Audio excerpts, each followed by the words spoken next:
사랑하는 여러분, 우리는 모두 죽음을 두려워합니다. 그러나 우리가 장례 예배를 드리다 보면 죽음만큼 공평한 것도 없습니다. 왜냐하면 부자도 죽지요, 가난한 사람도 죽습니다. 힘 있는 사람도 죽고 힘이 없는 연약한 사람도 죽습니다. 그래서 죽음이라는 것은 하나님께서 어떤 특별한 사람에게만 주어진 것이 아니라 모든 사람들에게, 그 아담의 후손들에게 주어진 하나님의 심판의 상징이었어요. 그래서 우리는 그것을 본능적으로 두려워합니다. 내가 사랑하는 사람들과 헤어지는 것을 우리가 싫기 때문이겠죠. 그런데 오늘 말씀은 이 확정된 질서 속에서 전혀 다른 길을 걸어간 사람을 성경은 우리 앞에 내세웁니다. 그가 바로 에녹입니다. 창세기 55장 24절을 우리 한번 읽어보겠습니다. 하나님이 그를 데려가심으로 세상에 있지 아니하였더라. 여러분, 창세기 5장을 보면 참 마음이 답답해지죠. 왜냐하면 너무나 기나긴 그 족보로 계속 반복되기 때문입니다. 거기에는 이런 내용이 나오죠. 누가 누구를 낳았고 낳았으며 죽었더라. 낳았고 낳았으며 죽었더라. 여러분, 이 문장은 인간의 시작과 끝을 보여줍니다. 그러나 단 한 사람 에녹만은 이 패턴을 벗어납니다. 그는 죽지 않았습니다. 왜냐하면 하나님께서 그를 데려가셨기 때문입니다. 무엇이 그럼 그를 다르게 만들었을까요? 항상 그렇잖아요. 어떤 변화의 열매가 있다면 우리는 그 변화의 원인에 대해서 궁금해합니다. 신약 성경 히브리서 11장 5절, 우리가 방금 읽었던 구절을 이렇게 설명합니다. 믿음으로 에녹은 죽음을 보지 않고 옮겨졌으니 그는 옮겨지기 전에 하나님을 기쁘시게 하는 자라는 요약본만 우리가 이렇게 한번 읽어봤고요. 여러분, 성경은 에녹을 초자연적인 그런 인물로 묘사하지 않습니다. 만약에 그가 아주 특별한 어떤 초자연적인 신적 능력을 가진 사람이라면 우리는 이해할 수 있을 거예요. 그런 능력을 가졌으니 당연하다라고 생각하기 때문입니다. 그가 하나님을 기쁘시게 한 이유가 있다면 단 하나, 바로 믿음이었어요. 믿음이 있었기 때문에 하나님을 기쁘시게 했다. 하나님을 감동하게 한 것은 에녹의 믿음이었던 거예요.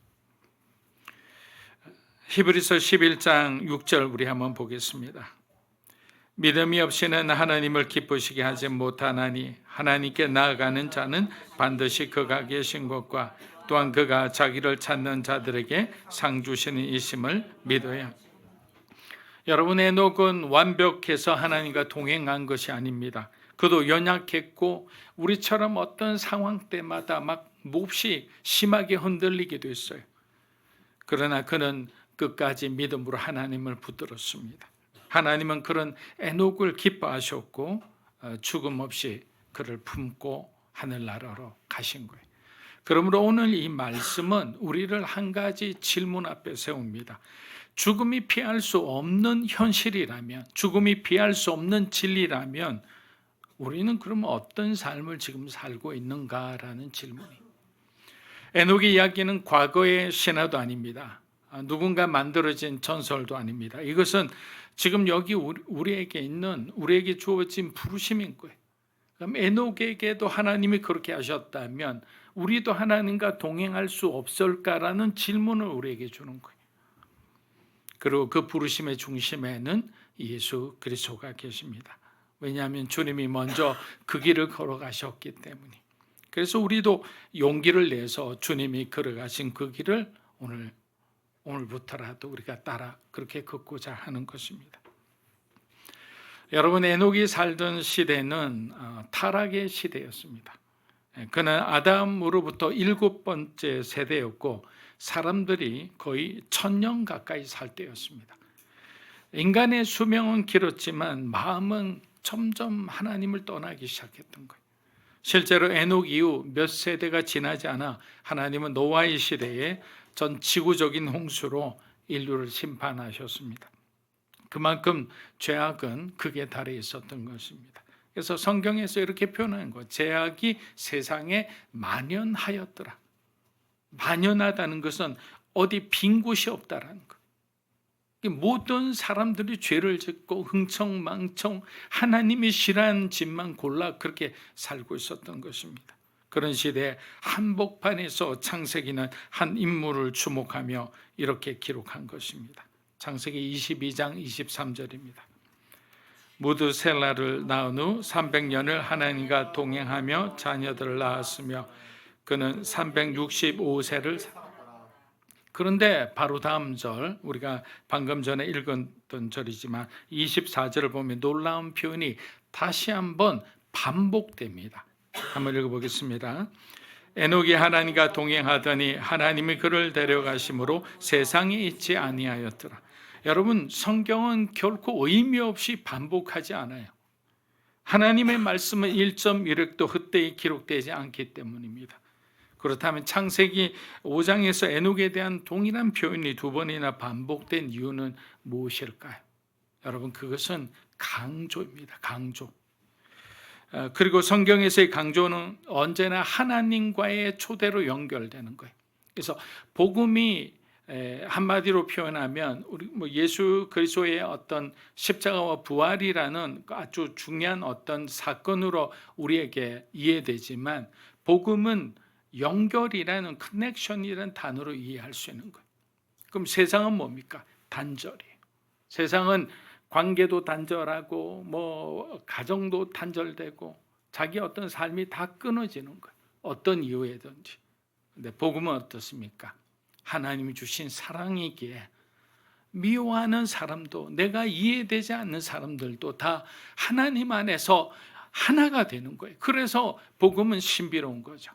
그래서 복음은 세상과 다른 놀라운 능력을 가지고 있는 거예요.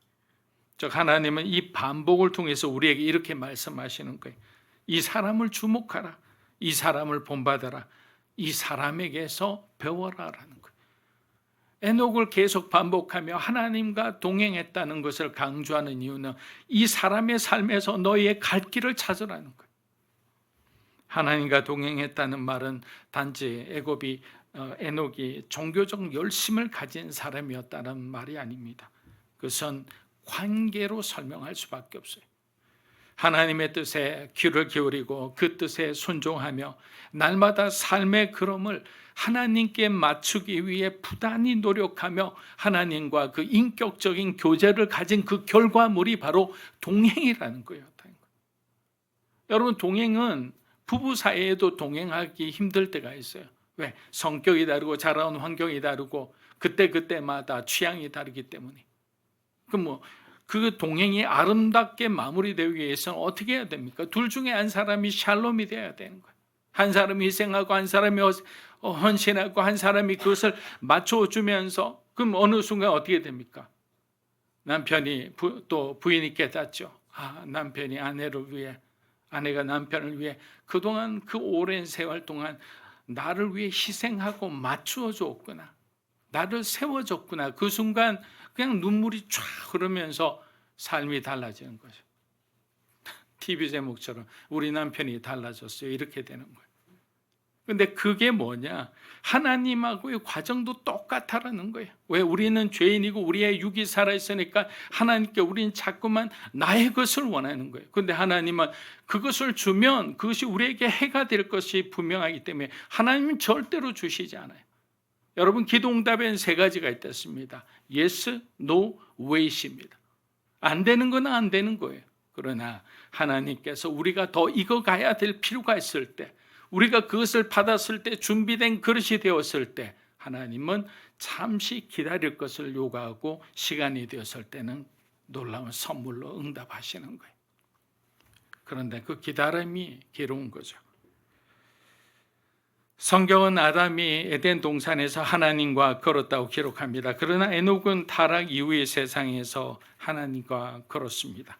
이것은 환경의 문제가 아니라 마음이 어디로 향했느냐라는 거예요. 에녹은 죄로 가득한 세상 속에서도 하나님을 향한 그 마음, 그 방향을 잃지 않았던 거예요. 죄로 가득한 세상에서 하나님을 외면하는 시대의 한복판에서 에녹은 끝까지 하나님과 함께 걸었던 거예요. 그렇다면 무엇이 그를 그렇게 바꾸어 놓았을까요? 창세기 5장을 보면 에녹은 65세에 그 아들 무두셀라를 낳은 이후 하나님과 동행하기 시작했다고 기록되어 있습니다. 어쩌면 아버지가 된 책임감이 그를 영적으로 깨우게 했을지도 모르겠습니다. 왜냐하면 대부분의 부모는 자녀를 갖는 순간에 형언할 수 없는 그 무거운 책임감을 갖게 됩니다. 그래서 남자들도 변하고 여자들도 변하게 되는 거예요. 또는 하나님께서 어떤 특별한 계시를 그에게 주셨을 수도 있습니다. 성경은 구체적으로 이에 대해 말하지 않지만 분명한 것은 이 에녹의 삶에 뭔가의 어떤 전환점이 있었다라는 거예요. 그리고 그 전환의 열매가 그의 아들의 이름에도 오롯이 담겨 있습니다. 무두셀라의 이름의 어떤 뜻은 무슨 말이냐? 그가 죽을 때 그것이 오리라입니다. 그가 죽을 때 그것이 오리라. 그것은 뭡니까? 하나님의 심판이에요. 실제로 무두셀레가 죽은 해에 노아의 홍수가 임했습니다. 무두셀레는 969년을 살았고 이는 성경에서 나오는 가장 긴 수명입니다. 그 오랜 세월 동안 하나님은 세상을 기다리셨고 회개의 기회를 주셨습니다. 에녹은 그 하나님의 바로 그 마음을 받은 사람이에요. 그래서 그는 침묵하지 않았어요. 유다서 우리 14절 15절 한번 읽어보겠습니다. 아담의 7대 손 에녹이 이 사람들에 대하여도 예언하여 이르되 보라 주께서 그 수만의 거룩한 자와 함께 임하셨나니 이는 무사람을 심판하사 모든 경건하지 않은 자가 모든 경건하지 않은 일과 또 경건하지 않은 죄인들이 주를 거슬러 한 모든 완악함을 그들을 정죄하려 하심이라. 지금 우리가 읽은 것은 에녹이 말한 거예요. 여러분, 에녹은 하나님의 그 심판을 알고 있었습니다. 어떻게 알았을까요? 늘 하나님을 바라보고 있었으니까. 늘 하나님과 나란히 함께 걸어갔었기 때문에. 그러나 그는 두려움에만 머물지 않았습니다. 그는 하나님의 마음을 대변하여 악한 시대를 향하여 이제 곧 하나님의 심판이 임할 것이니 너희는 회개하라는 거예요. 그는 여느 사람처럼 영적인 무감각에 빠지지 않았습니다. 하나님 주신 그 계시를 마음에 품고 무려 300년간이나 믿음으로 지내온 사람이었습니다. 하지만 이 긴 세월의 동행은 단순한 인간의 결심만으로는 불가능합니다. 히브리서 기자는 에녹에 대해 이렇게 말합니다. 그는 믿음으로 하나님을 기쁘시게 한 사람이었다고. 에녹은 믿음으로 하나님의 손을 붙잡았고 그리고 하나님이 그의 손을 붙잡아 주었기 때문에 이 300년의 동행이 가능했던 거예요. 그래서 우리는 에녹을 보면 안 되는 거예요. 에녹 뒤에서 에녹의 손을 붙잡아 주고 에녹이 넘어지려고 할 때 그를 붙잡아 주시고 다시 세워주신 그 하나님의 손길을 우리는 바라봐야 하는 거예요. 여러분, 완전한 자가 걸어간 것이 아니에요. 믿는 자가 바로 그 하나님의 응답하였기 때문에 바로 그 동행이 이루어지게 된 겁니다. 우리는 종종 그래서 에녹이 하나님과 동행했다는 그 말에 주목하고 그런 메시지를 우리가 나누기 쉽습니다. 하지만 이 안엔 더 깊은 진실이 있음을 보아야 합니다. 에녹이 하나님과 동행한 것이 아니라 뭐라고 했습니까? 하나님이 에녹과 동행하셨다라는 거예요. 여러분, 이것이 복음입니다. 진정한 동행은 인간의 결심에서 시작되는 것이 아니라 인간의 어떤 열정에서 시작되는 것이 아니라 하나님의 주도하심, 하나님의 붙드심, 우리를 향한 하나님의 전적인 바로 그 은혜에서 시작되는 거예요. 그래서 우리는 어떤 위치에 있더라도 교만할 필요가 없는 거예요. 왜? 그 자리를 세워주신 분은 하나님 한 분밖에 안 계시기 때문이에요. 요한일서 4장 19절은 이렇게 말합니다. 우리가 사랑하면 그가 먼저 우리를 하나님이 우리를 먼저 사랑하셨어요. 하나님이 시작하셨고 65세가 되던 어느 날 하나님은 그를 부르신 거예요. 그리고 300년이 지난 날 하나님은 어느 날 그를 데려가신 거예요. 이 모든 것이 하나님이 주도권을 쥐고 시작하고 마무리하신 거예요. 여러분, 히브리 원어로 보면 데려가셨다는 표현은 받아 안으셨다, 품으셨다라는 뜻이에요. 마치 아버지가 아이를 낳듯이 하나님 그를 안고 가신 거예요. 예레미야 우리 애가 3장 22절에서 23절 한번 읽어보겠습니다. 여호와의 인자와 긍휼이 무궁하심으로 우리가 진멸되지 이것들의 아침만 우리가 이 찬양도 있잖아요. 네. 여기서 우리가 알 수 있는 것은 에녹은 매일 하나님의 긍휼을 의지하며 살았다는 거예요. 하나님의 신실하심이 바로 그의 걸음이었습니다. 많은 믿음의 사람의 고백을 들어도 그 고백에는 하나님의 신실하심과 하나님의 긍휼하심이 있었기에 그들이 하나님이 정하신 자리까지 올 수 있었다고 그렇게 고백하고 간증합니다. 여러분, 그의 인생은 자기 자랑이 아니라 바로 하나님의 은혜의 흔적이었던 거예요. 여러분의 삶에 하나님의 흔적은 무엇입니까? 아마 이 자리에 계신 여러분들도 다 하나님의 그 만난 은혜의 흔적이 있을 거예요. 그 흔적 때문에 우리는 살아가는 거예요. 그 흔적 때문에 우리가 흔들릴 때도 우리가 극단적인 선택을 하지 않고 하나님 안에 머물러 있겠다는 그 선택을 하는 것도 우리를 구원해 주신 그 하나님의 사랑의 흔적이 내게 너무나 정확하게 명확하게 남아있기 때문이에요. 그렇다면 질문은 하나입니다. 에녹은 어떻게 하나님과 300년을 걸을 수 있었을까요? 여러분, 동행은 그냥 하루 반짝 우리가 결심하는 것으로 되는 것이 아니에요. 그것은 정말 지난한 매일매일의 훈련이에요. 하루하루 하나님과 보폭을 맞춰가며 그 간격을 좁혀나가는 겁니다. 하나님과 동행했다는 말은 단지 어떤 같은 방향으로 걸었다라는 뜻이 아니에요. 같은 방향으로 떨어도 거리가 이렇게 떨어지거나 우리가 그냥 의욕에 앞서서 이만큼 갈 수도 있잖아요. 같은 속도, 같은 거리, 같은 마음, 이 모든 것이 맞아야 진짜 동행이라고 하는 거예요. 그래서 동행이란 너무 어려운 거예요. 에녹은 그 보폭 맞춤을 배운 사람이었습니다. 앞서가지 않았습니다. 뒤처지지 않았어요. 하나님과 나란히 걸어갔습니다. 오늘날 많은 사람들이 예수님을 믿는다고 말합니다. 저도 그렇고 여러분들도 그럴 겁니다. 그러나 삶의 속도는 너무나 제각각이라는 거예요. 어떤 날은 하나님 뜻보다 너무 앞서 달리다가 스스로 지쳐 포기하고, 어떤 날은 자신의 그 이익 앞에서 너무나 어리석게도 멈춰서기도 합니다. 에녹은 바로 이 두 극단산에서 신앙의 바로 그 균형을 배웠던 거예요. 여러분, 마지막 시대에 필요한 신앙의 모습은 무엇인가라고 제게 여러분들이 묻는다면 저는 균형의 신앙이라고 말씀드리고 싶어요. 기도의 균형, 말씀의 균형, 삶의 균형. 그리고 우리에게 가장 필요한 은사가 무엇인가 하면 두 가지입니다. 사랑의 은사와 영적 영분별의 은사입니다. 이게 마지막 시대를 살아갈 때 반드시 있어야 돼요.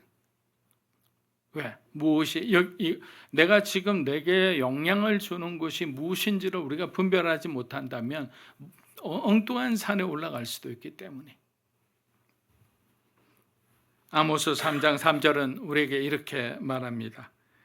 두 사람의 뜻이 같지 않은데 어찌 동행하겠으며, 두 사람의 뜻이 같지 않은데 어찌 동행할 수 있겠는가?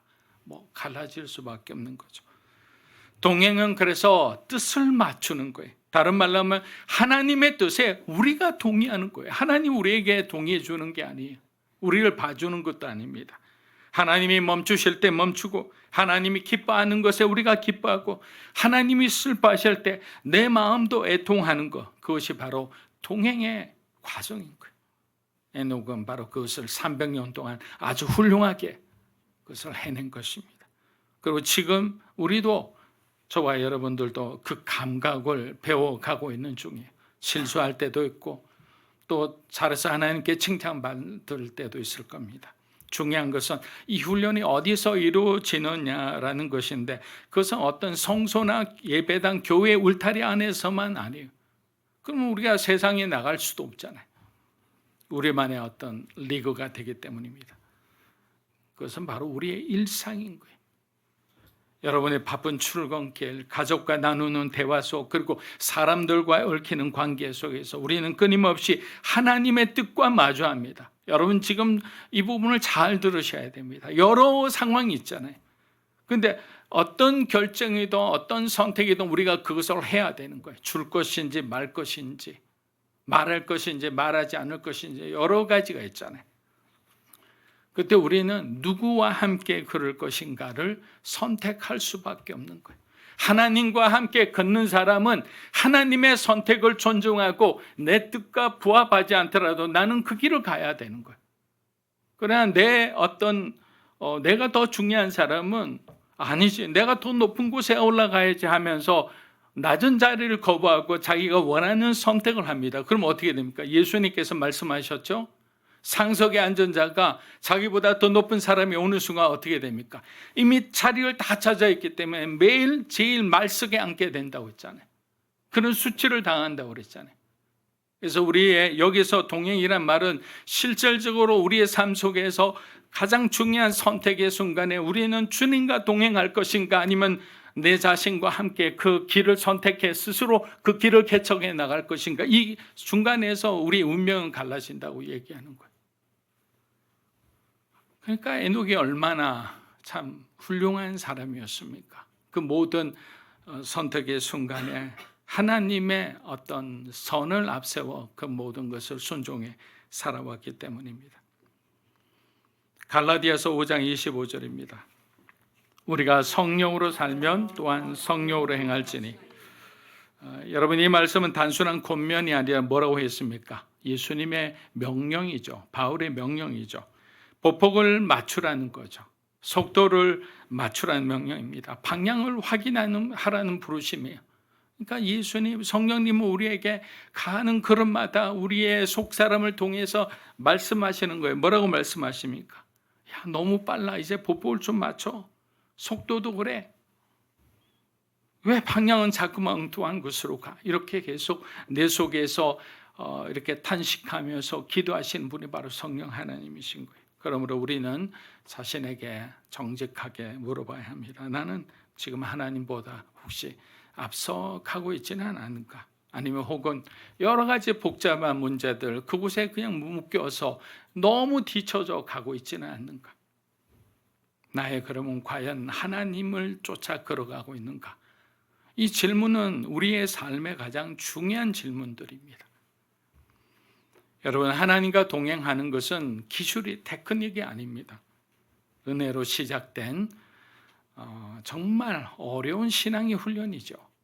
누구나 다 할 수 있다면 성경에 다 여러분의 이름까지 저의 이름까지 다 나올 거예요. 그러나 그렇게 하기 힘들기 때문에 에녹이라는 사람의 이름만이 등장했잖아요. 물론 구약의 엘리야도 중간에 에녹처럼 들림받았지만 케이스는 조금 다릅니다. 많은 사람들은 그가 죽음을 보지 않고 들림받은 사실에만 주목합니다. 그러나 성경이 진정으로 강조하는 것은 들림이 아니라 동행이라는 사실입니다.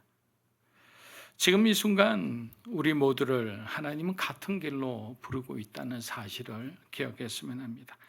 사랑하는 여러분, 우리의 삶에는 때때로 감당하기 어려운 시기가 찾아옵니다. 현실은 무겁고 감정은 복잡하며 선택은 고통스럽습니다. 그럴 때 우리는 하나님을 생각하는 것조차 벅차게 느껴질 때가 있습니다. 우리 안에 있는 죄성은 우리를 점점 하나님으로부터 멀어지게 만들어요. 하나님의 길이 아닌 내 길을 가고자 하는 거예요. 스스로의 뜻과 감정에 이끌려 살아가고자 하는 그 내면의 충동, 그것은 바로 타락한 인간의 본성이죠. 누구나 그런 마음을 가질 때가 있습니다. 그렇다면 질문은 명확해집니다. 에녹은 어떻게 그 모든 죄된 흐름 속에서 무려 300년을 하나님과 동행할 수 있었을까요? 그는 어떻게 사도 바울이 말한 육체의 사람을 극복하고 살았을까요? 저는 이게 가장 궁금해요. 여러분, 그 에녹과 바울이 다른 사람일까요? 바울과 우리가 다른 사람일까요? 세례 요한을 통해서 우리 뭐라고 그랬습니까? 엘리야도 우리와 성정이 같은 사람이에요. 세례 요한도 우리와 성정이 같은 사람이에요. 그런데 그 육체의 사람을 어떻게 극복하며 하나님과 동행하며 살았을까요? 많은 이들이 이 질문 앞에서 입을 다물고 고개를 숙일 수밖에 없습니다. 왜냐하면 이 길은 인간의 의지나 노력만으로는 도저히 걸을 수 없는 길이기 때문입니다. 여러분, 복음서의 한 장면이 떠오릅니다. 가늠한 여인을 향해 돌을 들고 선 무리들 앞에서 예수께서는 아무 말씀 없이 땅에 글을 쓰기 시작하셨습니다. 그들은 율법에 대한 열심으로 가득한 사람이 와서 막 씩씩거리며 뭐 한 물건 하나 잡았다고 생각하면서 막 돌을 던지려고 했습니다. 그런데 예수님의 단호한 한마디에 그들의 실체가 다 드러나고 맙니다. 예수님 뭐라고 말씀하셨습니까? 유명한 말씀이잖아요. 너희 중에 죄 없는 자가 먼저 돌로 치라. 그 순간 무리들은 더 이상 어떤 반론도 하지 못했습니다. 그들의 손에 들린 돌은 떨어졌고 하나둘씩 그 자리를 떠났습니다. 예수님 그 자리에서 뭐 기적을 일으킨 것도 아니에요. 그 여자를 갑자기 거룩한 여인으로, 천사 같은 여인으로 만든 것도 아니에요. 예수님은 땅에 무릎 꿇고 땅에 앉아서 그 자리에 모인 사람들만 알 수 있는 그들의 엄밀한 죄를 예수님은 적으셨던 거예요. 그래서 어떤 사람은 도둑질을 갔던 죄를 지은 사람은 예수님께서 도둑죄라고 적었을 때, 도둑질이라 했을 때 그 사람은 성령에 의해서 그 순간에 양심의 가책을 받아서 그 자리에 도저히 돌을 들질 수 없는 그런 상태가 되었던 거예요. 여기서 우리는 한 가지 더 깊은 진리를 묻게 됩니다. 어떻게 거룩하신 하나님께서 죄인인 우리와 동행할 수 있겠습니까? 그 해답은 뭐죠? 예수 그리스도입니다. 예수께서 이 땅에 오신 이유는 단 하나입니다. 우리를 죄에서 구원하시기 위함이에요. 우리의 죄를 짊어지고 십자가에 달려 죽으심으로 하나님과의 그 단절을 끝내고 동행의 길을 회복하신 분이 바로 누구라고요? 예수님이시라는 거예요. 우리는 동행할 수 없는 사람들이었어요. 우리가 하나님을 붙잡을 수 없었기에 예수님께서 먼저 손을 내밀어 주셨습니다. 우리가 걸을 수 없던 그 길을 그분은 자신의 죽음으로 그 길을 열어주신 거예요. 예수님께서 말씀하셨잖아요. 나는 길이요 진리요 생명이라. 주님이 열어주신 길은 단지 어떤 종교적인 길이 아니라 하나님과 다시 함께 살아가는 길이에요. 그러므로 우리가 예수 그리스도를 믿고 붙든다는 것은 단순한 어떤 신앙 고백이 아니라 하나님의 손을 붙잡고 다시 걷기 시작하며 하나님의 일을 하며 하나님이 기뻐하시는 그 삶을 우리도 다시 한번 그곳에 참여할 수 있는 특별한 은혜를 받았다는 거예요. 여러분, 때로는 그 걸음이 느릴 수도 있습니다. 또 그 길이 눈물의 골짜기일 수도 있어요. 그러나 예수께서 그 길의 시작이요 동행이요 완성이 되어 주셨습니다. 그래서 우리는 이제는 더 이상 고민할 필요가 없는 거예요. 사랑하는 여러분, 말씀을 마무리합니다. 하나님과 동행하는 길은 특별한 사람에게 탁월한 사람에게만 주어진 게 아니잖아요. 그럼 복음이 아니죠. 바로 오늘 우리도 바로 그 부르심 안에 있다라는 사실이, 다시 용기를 내어서 여러분 주님의 그 손을 꼭 붙드시기를 축복합니다. 여러분이 선택하신 그 걸음은 결코 헛되지 않을 겁니다. 왜냐하면 그 길 끝에는 여러분들이 그토록 그리워하는 예수 그리스도께서 우리를 기다리고 계시는 거예요. 예수님께서 사도행전 1장 8절에서 뭐라고 말씀하셨습니까? 가라고 그랬잖아요. 너희가 성령을 받으면 예루살렘과 유대와 사마리아와 땅끝까지 가서 내 증인이 되라 했잖아요. 그러면 그 땅끝에 누가 계실 거라고 생각해 보셨어요? 땅끝이라는 곳이 우리가 한 번도 가보지 못한 곳이에요. 우리의 어떤 상상 밖의 장소입니다. 그러나 가장 힘들고 어려운 곳이기도 하죠. 그곳에 주님이 우리와 함께 해주시겠다는 약속이잖아요. 오늘도 마찬가지예요. 이 동행이라는 것만큼 어려운 건 없습니다. 그러나 예수님께서 우리와 함께 해주시기로 약속하셨기 때문에 여러분의 남은 여정 시간 속에 하나님과 더 긴밀하게 동행하는 그 놀라운 은혜가 주어지기를 주님의 이름으로 축복합니다.